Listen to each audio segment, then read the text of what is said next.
Gandang umaga. Masayang araw ng Biyernes, weekend na naman. Bukas may pasok na ako sa school. First day ng school ko bukas. Tsaka may orientation pa lang kami bukas. After ko sa orientation, mag-inquire ako sa isang school. Pagka isang oras lang yung pasok sa kabilang school. Tapos mayroon silang panghapon kasi umaga yung klase ko sa global eh.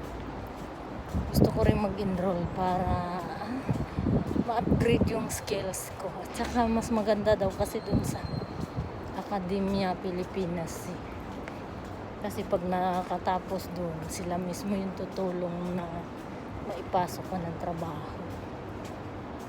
Kaya parang gusto kong pero dahil sa dami kong iniisip na bayarin nitong darating na July.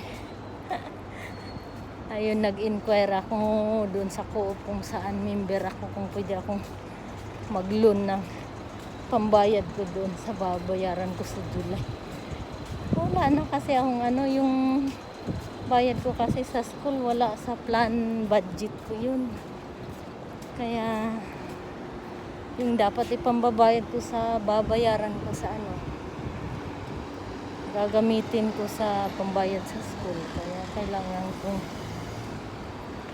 makapag-loan na pang bayad dun sa bayarin. Gusto ko kasi makadagdagan yung skills ko para sa upgrade ng career at ng skills. Dito na ako sa tindahan, guys. Ayun muna.